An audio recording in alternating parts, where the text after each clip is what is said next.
C'est aux alentours de 2h35 que mes hommes ont été alertés pour un feu de magasin, là, comme vous le voyez, au centre commercial Buldos, donc 6 à Blaise Diagne, angle avenue Sénégal. C'est un établissement recevant du public à R+1, c'est-à-dire qui dispose d'un rez-de-chaussée, et R+5, c'est-à-dire que 5 étages. Donc à 2h40, l'engin le plus proche s'est présenté et depuis, comme vous avez dû le constater, on est en train de lutter contre les flammes. Là, le feu est éteint présentement.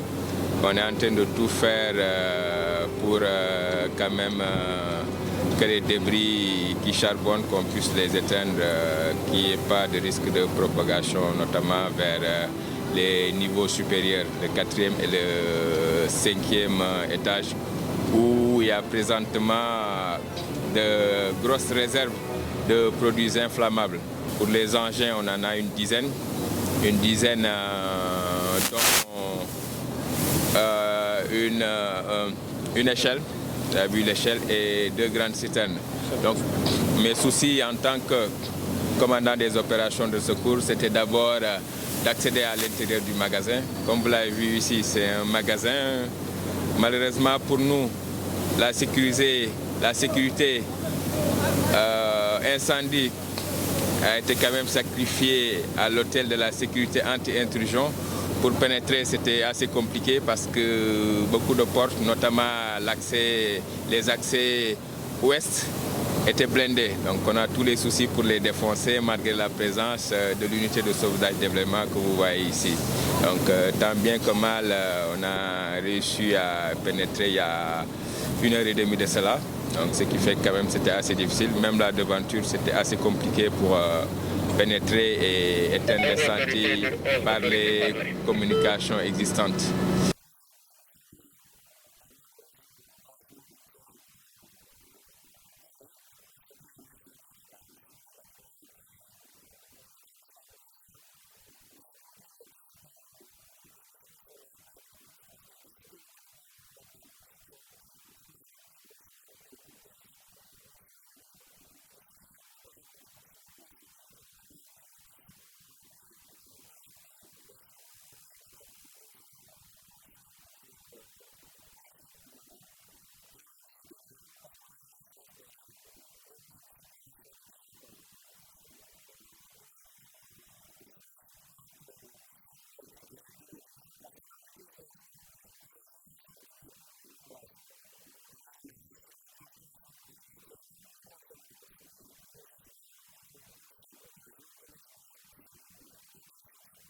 Le bilan, il est important.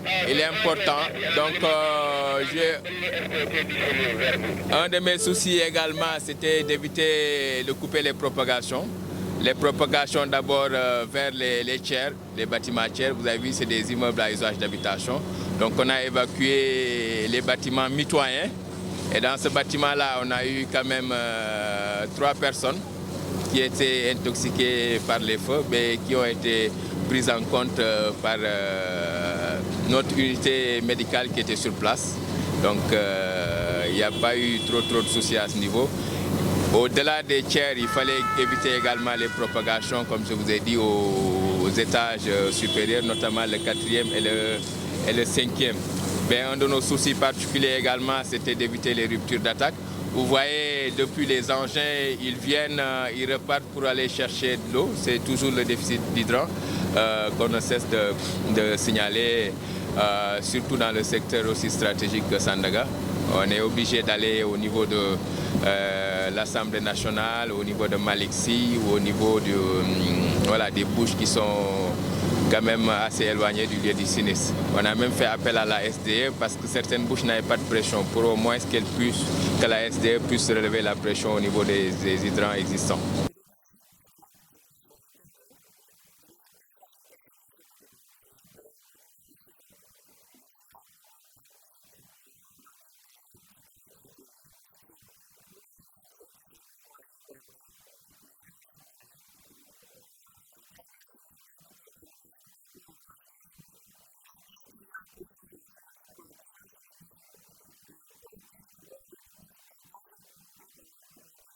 L'eau, c'est notre élément. Un sapeur-pompier qui va au feu sans hydrant, sans eau à côté, cela équivaudrait peut-être à un militaire qui va à la guerre sans eau, sans munitions plutôt.